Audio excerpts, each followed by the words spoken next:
dutanya agafilimi kacu k'uyu munsi rero batwereka umukobwa ari kwiyogera, kumbe muri ako kanya hagati haza umusore akamusohoza, wa mukobwa nawe akamusohoza, umusore agahita amubaza ukuntu ameze, umukobwa akamubwira ko ameze neza, ubona ko bari kuganira. Umusore agahita abaza umukobwa nimba yaje koga hano wenyine, wa mukobwa akamubwira ko ataje wenyine, ko ari kumwe n'umukunzi we, ariko ubona ko yabimubwiye kugira ngo amwikize yigendere. Umusore muri ako kanya ubona ko rwose yari umuntu mubi, agahita akomeza kumubaza impamvu yaje hano wenyine, ko ngo wundi atari kumubona, kandi ko abantu bagenda bavuga ko kuza koga hano uri wenyine, cyane cyane uri umukobwa, ko ari ibintu bibi. Wa mukobwa rero ari kubyumva, agahita abona atangiye kuba yamwegera, agahita abona ibintu bitangiye kuba byakomera, agahita ava mu mazi akaza akifatira isume yagiye kuba yakwambara.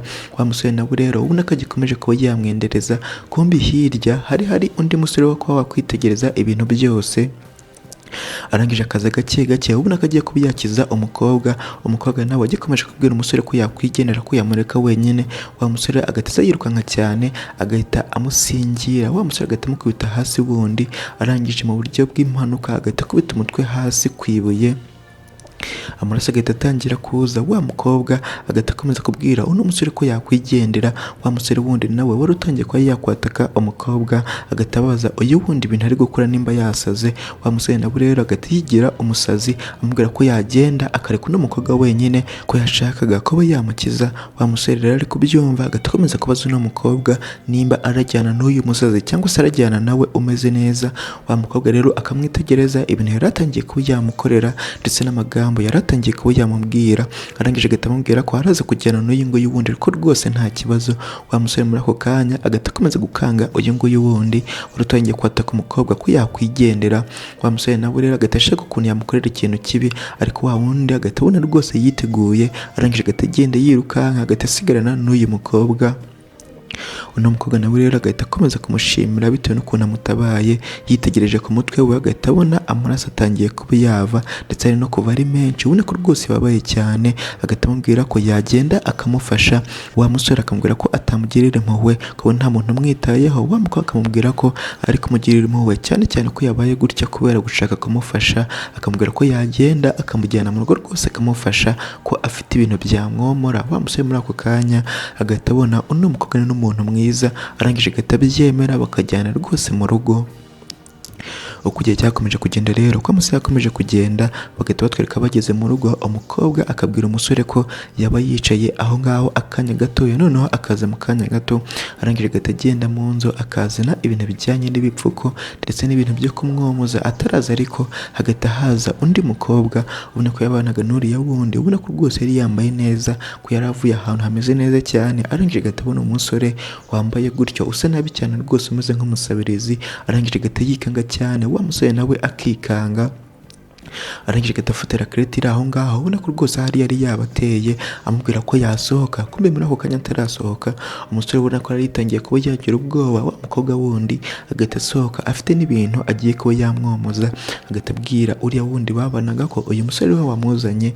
Wa wundi nawe akamubaza rwose impamvu yamuzana, ukuntu rwose asa. Wa mukobwa wundi akamubwira ko nta kibazo, ko ari umuntu mwiza. Wa wundi agahita amubaza ukuntu yamenye ko ari umuntu mwiza, nawe akamubwira ko yamukijije ubwo yari ari ku mugezi. Wa wundi ubona ko uriya mugezi bose bawutinyaga, agahita amubaza nimba yari yongeye kujyayo wenyine. Wa mukobwa akamubwira ko rwose ariko bimeze, ko yikundira kujya koga. Wa mukobwa wundi agahita abona hari uriya musore ari mukuri, arangije agahita amwihorera, ariko ubona ko rwose n'ubundi atamwizeye. Wa mukobwa nawe rero akaza akamwomora gake gake. Wa wundi ari kubyitegereza, amaze rero kuba yamwomora, wa musore agahita amubwira ko noneho aka kanya yakwigendera. Wa mukobwa ubona ko ari umuntu mwiza, kandi ko yabonaga uno musore ko ari umuntu rwose mwiza, usibye ko nta kazi afite cyangwa se yabuze ikintu cyo gukora. Agahita amubwira ko nimba ashaka akazi, ko yazaza ejo rwose mu gitondo, ko yamuhereza akazi ko kuba yakwikorera muri jaride akagira amafaranga yinjiza make make.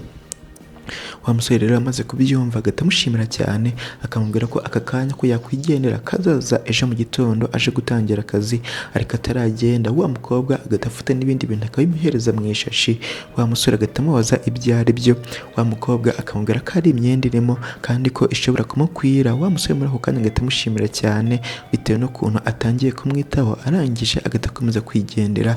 Amaze kugenda rero, wa mukobwa wundi babanaga agahita akomeza kumubuza kuzongera kuzana abantu atazi rwose hano. Wa mukobwa akamubwira ko atazongera kubikora, ariko nyine bitewe n'ukuntu yabyumvishe kejo uriya musore azagaruka ko bazakomeza kubana hano akanya gatoya cyangwa se iminsi mike iri imbere, arangije agahita amubaza ahantu yari yagiye ukuntu byagenze rwose. nawe rero akamubwira ko isambu yari yagiye kugura, ubona ko rwose yari abakire ko bagendaga bagura amasambu cyangwa se amazu bakongera bakayagurisha ku mafaranga menshi. nawe rero agatambwira ko rwose ibintu bimeze neza cyane, ko yabonye isambu bazagura amafaranga makeya. Wamukobwa agatambwira ko ibyo ngibyo ari ibintu byiza, agakomeza kumubaza ikintu gisabwa. nawe rero akamubwira ko bisaba guhura n'uwo muntu uyigurisha, ibintu byose bigahita birangira bakamwishyura, ibintu byose bigahita biba ibyabo. Wa mukobwa muri ako kanya akabyishimira, bagahita bakomeza kuvugana ko bagiye kuba abakire bitewe na projet bafite bari gukorana. uko igihe cyakomeje kugenda rero, ko amasaha yakomeje kugenda, bagahita batwereka umunsi ukurikiyeho wa musore aje kuba yareba akazi, agahita akomanga. wa mukobwa rero afunguye agahita abona ni umusore rwose umeze neza cyane, ubona ko yari amuyobewe, agahita amubaza nimba ari wa muntu umeze nk'umusabirizi wari uri hano ejo hashize.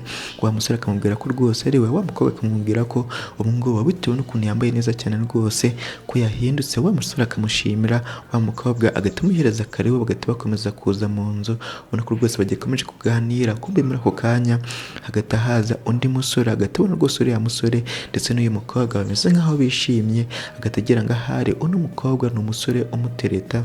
arangije agahita akomeza kumubaza uno musore rero uwo ari we. wa mukobwa agahita akomeza kumubwira ko ari umusore mushya uje gukora hano muri jaride. wa musore wundi ubona ko nawe yikundiraga uno mukobwa, agahita yumva ibyo ngibyo nta kintu bitwaye, ariko ubona ko atamushira amakenga. agahita akomeza kumubaza ibintu bijyanye na projet yabo bari batangiye. wa mukobwa agahita amubwira ko yari yabyibagiwe, ariko ko yakomeza mu nzu bakagenda bakaba babivugana. wa musore agahita yikomereza, ariko ubona ko uriya musore rwose atangiye kuba yamukeka. ako kanya rero umukobwa agahita asigara ari guhereza uno musore amabwiriza ndetse n'ibindi bintu bitandukanye bijyanye n'akazi azajya akora. akamubwira ko ibikoresho arakoresha biri hariya mu nzu rwose, akamurangira ahantu biri ko yagenda akabifata, noneho agahita atangira akazi. wa musore nawe rero agahita yigendera mu nzu, agahita atangira kuba yakora akazi. umukobwa nawe rero akaza agiye kuba yasanga uno musore, ariko uno musore ubona ko rwose adatuje. wa mukobwa akaza bagatangira kuba bavugana ibijyanye na business rwose na projet bari bafitanye y'ukuntu bafite amazu y'ubwoko bubiri bagiye kuba bagura. hari inzu imwe iri ahantu rwose hameze neza cyane bagiye kuzagura, nubwo hadatuwe abantu benshi, ariko hari n'indi nzu bagiye kuzagura nayo iri mu mujyi, nubwo hegereye rwose agasoko kuntu. ako kanya rero ubona ko aribyo bari kugenda baganira. wa musore nawe rero agikomeje kwikorera bisanzwe, ariko ari kugenda yumva ibintu bari kuvugana. uko igihe cyakomeje kugenda rero, barangije kuba bavugana ibijyanye na business. wa musore aho ngaho agikomeje kwikorera bisanzwe. wa musore wundi wari kumwe n'umukobwa ubona ko yamukundaga, agahita akomeza kumubaza impamvu rwose atamwemera ko bakomeza urukundo rwabo cyangwa se ko batangira urukundo. ubona ko rwose umukobwa yari afite umusore amubabaje, akamubwira ko aka kanya atiteguye kuba yatangira undi mubano. wa musore rero ubona ko atari kubyumva, agahita aza agiye kuba yamusoma. wa musore muri ako kanya agahita aza abavundiye, agahita abaza umukobwa nimba rwose yajyana izi ndabo mu mazi bari bamuzaniye. wa musore yari yamuzaniye kare. wa mukobwa rero akamubwira ko yazijyana ko rwose nta kibazo. wa musore muri ako kanya agahita asubira inyuma, ubona ko yari amurakariye cyane, agahita amubaza umuntu wamuhaye uburenganzira bwo kuba yaza rwose akabavundira. wa musore rero ari kubyumva, agahita akomeza kubwira uno mukobwa ko yaketse ko izi ndabo rwose zigiye kuba zakwangirika, ko yari aje kumubaza nimba rwose yazijyana mu mazi. ubona ko umusore ari byo yashakaga hari nawe. wa mukobwa rero ari kubyumva, agahita akomeza kumubwira ko nta kibazo ko yagenda akazijyana. kumbe muri ako kanya umusore hari agatelefone kahise kamuhamagara, arebye umuntu wari umuhamagaye, agahita abwira umukobwa ko yaba amwihanganiye akanya gatoya akagenda ko kwitaba. wa mukobwa rero agahita amubwira ko rwose nta kibazo ko yagenda akakitaba. wa musore nawe rero akagenda akakitaba. uyu nguyu we agasigara hano wari uje kwifatira indabo ngo azijyane mu mazi. agahita akomeza kubwira umukobwa ibintu bijyanye rero n'ibi bintu agiye kuba yagura, ibintu bijyanye n'amasambu agiye kuba yagura. akamubwira ko isambu ya mbere nubwo iri ahantu hameze nk'aho ari mu mujyi, ariko ko mu minsi iri imbere bazahubaka gereza. akamubwira ko isambu ya kabiri nubwo nta bantu benshi bahatuyeyo, ariko ko mu minsi iri imbere hashobora kugera abantu hakaza umujyi naho rwose ikazamuka. wa mukobwa agahita akomeza kubaza umusore ahantu yavanye ano makuru, akambwira ko yumvaga ibintu bari kugenda bavugana, kandi ko yumvishe kuri radiyo ibijyanye n'isambu ya kabiri agiye kuba yagura.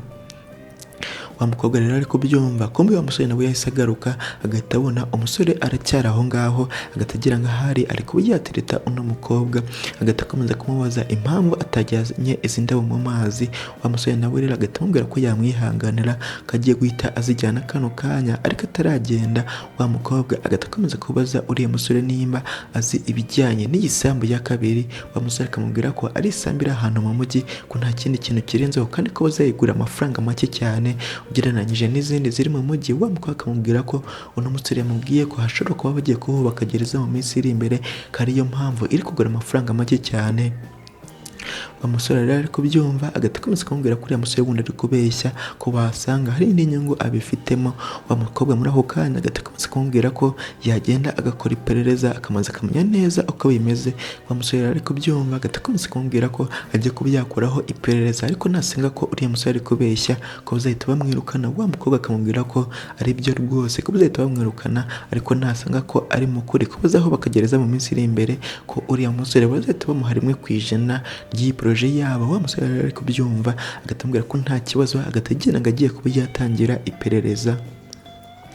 Uko igihe cyakomeje kugenda rero, uko amasaha yakomeje kugenda, bagahita batwereka umunsi ukurikiyeho. Umusore rwose yatangiye kuba yamenyera hano, yatangiye kuba yakwikorera amasuku bisanzwe, ariko kuganira na wa mukobwa bagahita bumva abantu barakomanze. Umusore arebye umuntu wari uje agahita agenda akihisha, ubona ko yaramutinyaga cyane ahari. Wa mukobwa nawe rero ubona ko bimutunguye, babandi bo bagahita bakomeza kwiyizira, kumbe yari wa mukobwa wabanaga n'uyu nguyu azanye na wa muntu wari ugiye kubagurisha ubutaka.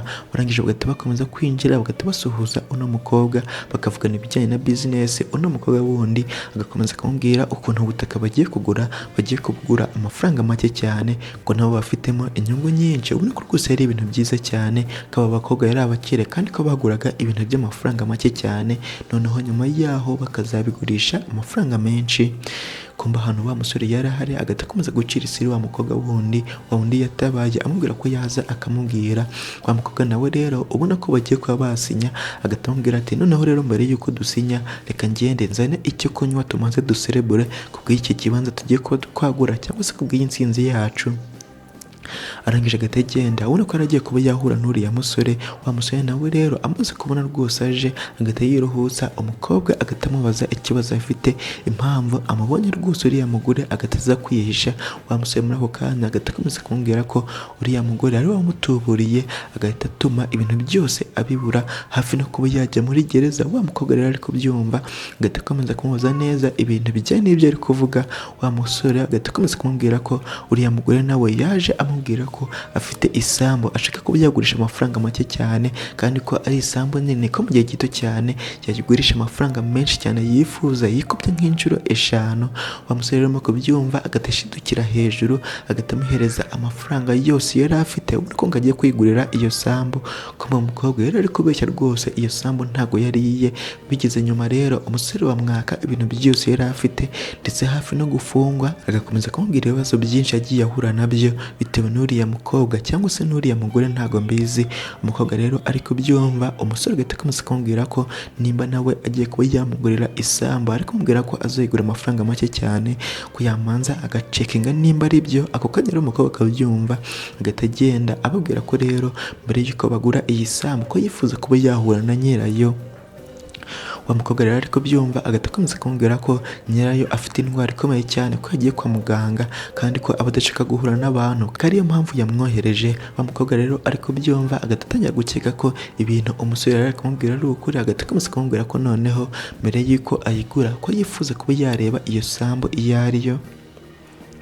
Wa mukobwa rero akamubwira ko rwose ibyo ngibyo byoroshye cyane, ko ejo bazagenda bagahura nayo, noneho bagahita bayimuhereza cyangwa se bagahita bamwishyura, nawe agahita bahereza ibipapuro bagasinya, isambu igahita iba iyabo. Barangije bagahita babyumvikana.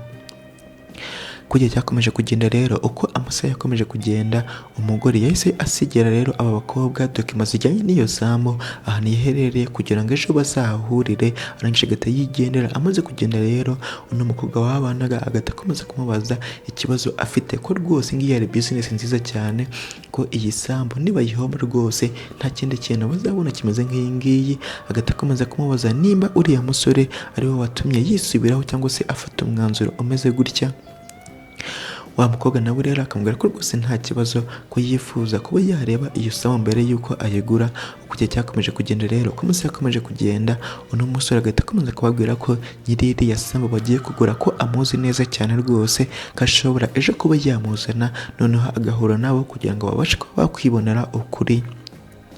Uko igihe cyakomeje kugenda rero uko amasaha yakomeje kugenda bagahita batwereka umunsi ukurikiyeho bari kuri iyo sambu ubona ko rwose bategereje umukobwa ubona ko atari kuza. Umukobwa agakomeza kwibaza ati none se twavuganye saa moya za mu gitondo none bigiye kuba byagera saa yine atari yahagera.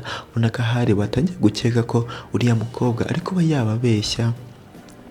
Kumbera muri ako kanya bakibaza ahantu rwose hari cyangwa se impamvu yakerewe bagahita babona akamodoka karaparitse kombi yari wa mukobwa rwose wari urimo arangije agahita asohoka ubona ko rwose nawe yari umukire arangije akaza agahita basuhuza akababwira ko ibintu bimeze neza cyane ko nyirayo w'igisambu atabashije kuba yahagera bitewe n'uko afite ikibazo cy'umuvuduko w'amaraso ko wongeye kuba wazamuka. Abangaba rero bagahita bakomeza kugira ikibazo wa mukobwa nawe akamubwira ko ataraza kuba yagura kugeza igihe aboneye nyirayo w'igisambu. Wa mukobwa wundi akamubwira ko afite undi mukiriya witeguye kuba wamuhereza amafaranga akagiye kuba yayafata none abo ngabo bagahita bigendera. Kumbera muri ako kanya akibabwira ibyo ngibyo bagahita babona akandi kamodoka karaparitse. Kumbera wa musore Daniel wari urimo ndetse na nyiri yisambu wa nyawe ubona ko yari umukecuru rwose abarangije bagahita baza bagiye guhura n'aba bakobwa. Uno musore agahita akomeza kubabwira ko uno mukecuru ari we nyiri yisambu uyu mukobwa yari agiye kuba yabagurisha. Aba bakobwa rero ubona ko rwose batunguwe cyane bagahita bakomeza kubaza uno musore ibintu ari kuvuga nimba ari byo. Wa mukobwa wundi agahita abona uno musore aramuzi arangije agahita amubaza nimba yarakomeje kumukurikirana. Wa musore akamubwira ko atamukurikiranye ko aka kanya ukuri rwose kuraza kujya hanze. Uno mukobwa agahita akomeza kumubwira ko uriya mukecuru yamuhaye uburenganzira bujyanye n'igisambu. Wa mukecuru nawe rero agahita akomeza kumubwira amagambo mabi amubwira ko yamuhaye uburenganzira bwo kuba yashaka igiciro cy'igisambu yagurishwa ariko katamubwiye ko yayigurisha. Ubona ko rwose yari agiye guhemukira uno mukecuru ko yari umuntu mubi. B'abakobwa rero bari kubyumva bagahita bakomeza kubaza uno mukobwa nimba yari agiye kuba yabatuburira. Wa musore nawe rero agahita akomeza kubabwira ukuntu rwose byagenze ukuntu yamutuburiye mbere nawe amubeshya ko agiye kuba yagura isambu ku mafaranga make cyane. Uno mukobwa rero muri ako kanya agahita akomeza kumubwira ko nta bimenyetso afite ko ari we wamukoreye ibintu bibi. Abakobwa nabo muri ako kanya bagahita bakomeza kumubwira ko kuva aka kanya bajya kuba bamujyana mu nkiko. Nabo rero akababwira ibintu bimeze kimwe ko nta bimenyetso bafite. Ubona ko aba bakobwa ko nta mikino bari bafite bagahita bamubwira ko iriya modoka rero hariho kamera ko ibintu bibereye hano byose ko babifashe. Wa mukobwa rero muri ako kanya agahita abona ibintu bitangiye kuba byamukomerana arangije agahita agenda. Abo ngabo rero bagahita basigara hano ubona ko rwose bari bishimye cyane. Uno mukecuru agahita ashimira uno musore mu kuba atumye isambu ye itagenda. Wa musore nawe rero akamubwira ko atari we muntu bagomba kuba bashimira ko ahubwo agomba kuba yashimira abana bakobwa babashije kwizera umuntu uri hasi rwose ugaragara nabi. Aba bakobwa nabo rero bakamubwira ko nta kibazo ko nabo abafashije cyane bitewe n'uko bari bagiye kuba bahomba amafaranga menshi cyane byari gutuma ndetse basubira hasi. Uko igihe cyakomeje kugenda rero ko amasaha yakomeje kugenda bagahita batwereka bibereye mu rugo rero bari kuba baganira ku bijyanye na proje yabo. Ako kanya wa musore agahita rwose ubona ko ababaye cyane ubona ko rwose yijimye mu maso agahita akomeza kubabwira ko ibintu umusore ari kuvuga ari ukuri. Kiriya sambu bari bagiye kugura iyo mu mujyi nubwo yari amafaranga make cyane babasabaga ariko wamungane ko mu minsi iri imbere bari bagiye kuba bahubaka gereza nabo rero bagahita bahomba. Wa mukobwa rero ari kubyumva agahita abona uno musore abafashije inshuro ebyiri arangije agahita abwira uriya musore wundi rero ko yamuhereza 1% y'amafaranga y'ino proje kugira ngo nawe abashe kuba yatangira ubuzima bushyashya bitewe n'amakuru aba afite ndetse n'ukuntu agenda abona amakuru hirya no hino. Wa musore rero muri ako kanya agahita abona atangiye kuba yazamuka ndetse abonye na fondasiyo cyangwa se udufaranga dukeya two kuba yatangiraho bitewe n'amakuru yabaga yifitiye. Wa musore muri ako kanya rero ubona ko yari afite ikibazo ko bagiye kuba bamuvana muri iyi proje yabo. Wa mukobwa akamubwira ko rwose nta kibazo ko nawe bagikomeje kuba bafatanya proje ariko ko azajya yitonda cyane bitewe n'imyanzuro agiye kuba yafata. cyane cyane ijyanye n'amafaranga. Wa musore rero agahita abyumva rwose akabyishimira, arangije agahita ashimira uno mukobwa ndetse agasaba imbabazi n'umusore bitewe n'uko yamufataga bwa mbere ndetse no kuba atarabashije kuba yamwizera. Mu buzima bwacu bwa buri munsi rero icya mbere ni amakuru, uzajya wishakira amakuru uko biri kose mu minsi iri imbere azajya abasha kuba yagufasha. Agafilime kaciro ko uyu munsi niko kagenze, nimba wagakunze cyangwa se nawe ugafite ikindi kintu kakunguye wabidusangiza utwandikira muri komenti. Ikintu ntiwibagirwe like na subscribe nimba rugambirije kuri iyi channel. Ikindi ntiwibagirwe no kuba wayisangiza inshuti zawe kugira ngo babashe kuyibona. Murakoze cyane rero, mwari kumwe nanjye King F, ndabashimiye mukomeze kugira ibihe byiza.